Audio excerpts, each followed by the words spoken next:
There's a Jewish holiday that darkness doesn't want you to know about.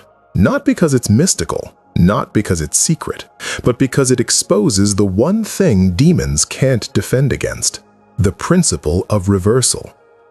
Purim, March 2nd through 3rd this year.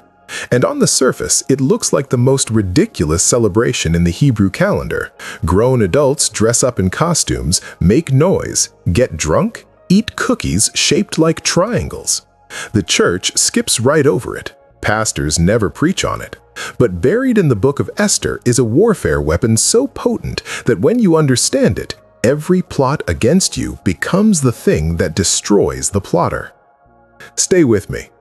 Last video taught you about the 3-month testing season, January through March, Tevet's siege, Shavuot's hidden growth, Adar's concealed miracles. You're living through it right now. And here's what you need to know. Adar doesn't just end, it culminates in a feast that makes darkness tremble. If you're hungry for biblical truths that transform, hit subscribe and the bell now. Don't miss what's coming. Here's what most Christians don't realize.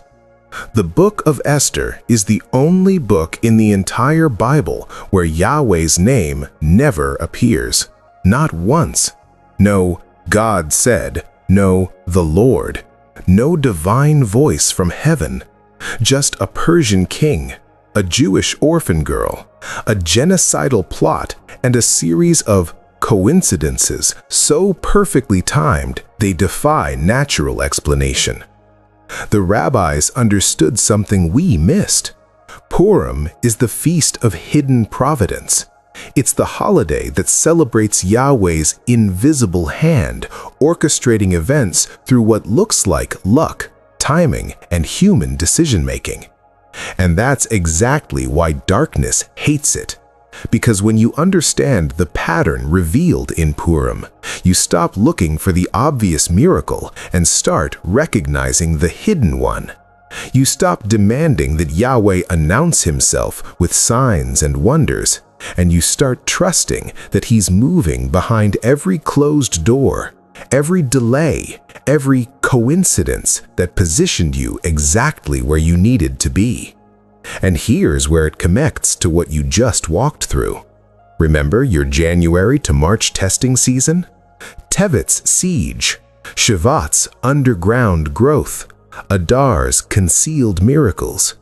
Purim falls at the end of Adar, right when you've been surrounded, when growth is invisible, when the miracle hasn't manifested yet. That's not random. That's divine design. Let's look at the pattern. The story everyone knows, but nobody understands. Pattern number 1. The enemy's plot. Esther 3:13 records the decree. Dispatches were sent by couriers to all the king's provinces with the order to destroy, kill, and annihilate all the Jews, young and old, women and children, on a single day, the 13th day of the 12th month, the month of Adar. Haman, the Agagite, descendant of Amalek, ancient enemy of Israel, didn't just plan an attack. He cast lots. The Hebrew word pur means lot or dice. He literally gambled on destruction, throwing divine dice to choose the day when every Jew in 127 provinces would be wiped out in a single 24-hour period. The decree was sealed with the king's signet ring, irreversible. Persian law couldn't be undone. The execution date was set, and Haman built a gallows 75 feet specifically for Mordecai, the one Jew who refused to bow. From a human perspective, it was over. Pattern number 2, the hidden position. But watch what Esther did. She's been queen for 5 years. She's hidden her Jewish identity the whole time. And when Mordecai tells her she has to intervene, she knows the law. Approach the king uninvited and you die, unless he extends the golden scepter. Esther 4:14, Mordecai's words. For if you remain silent at this time, relief and deliverance for the Jews will arise from another place, but you and your father's family will perish. And who knows but that you have come to your royal position for such a time as this. For such a time as this. Not for comfort, not for privilege, for the moment when the enemy thought he had won. Esther fasts 3 days, breaks Persian protocol, walks into the throne room uninvited, and the king, who just had his previous queen removed for disobedience, extends the scepter. First coincidence. Pattern number 3, the reversal. Here's where it gets wild. Esther invites the king and Haman to a private banquet. Haman leaves that first feast so arrogant he orders the gallows built higher. That night, the night before Esther reveals the plot, King Ahasuerus can't sleep. Watch this detail. Esther 6:1 says, "That night the king could not sleep, so he ordered the book of Chronicles, the record of his reign, to be brought in and read to him." A sleepless king, random insomnia, and in the middle of the night they just so happen to read the account of how Mordecai, the very man Haman is about to hang, once saved the king's life by exposing an assassination plot. Second coincidence. The king asks, "What honor has Mordecai received for this?" Answer, "Nothing." So at dawn, when Haman arrives at the palace to ask permission to hang Mordecai, the king instead orders him to parade Mordecai through the streets on the royal horse, proclaiming, "This is what is done for the man the king delights to honor." Haman has to honor the man he planned to execute on the gallows he built with the rope he prepared. And then comes the feast. Esther reveals the plot. The king leaves in fury. Haman throws himself on Esther's couch to beg for mercy, and at that exact moment, the king walks back in and thinks Haman is assaulting the queen. Esther 7:10. So they hanged Haman on the gallows he had prepared for Mordecai. Third coincidence, except it's not coincidence. And then, this is the verse that defines Purim, Esther 9:1. On the 13th day of the 12th month, the month of Adar, the edict commanded by the king was to be carried out. On this day, the enemies of the Jews had hoped to overpower them, but now the tables were turned, and the Jews got the upper hand over those who hated them. The tables were turned. In the Hebrew, v'nachafoch hu, on the opposite occurred. The day meant for their destruction became the day of their deliverance. The gallows meant for Mordecai hung Haman. The decree meant to wipe out a people elevated them. The enemy's plot became the enemy's downfall. But here's what connects Purim to everything we believe.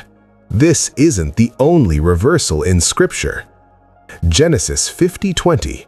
Joseph to his brothers who sold him into slavery. "You intended to harm me, but God intended it for good, to accomplish what is now being done, the saving of many lives." And the ultimate reversal, the cross. The enemy thought he'd won.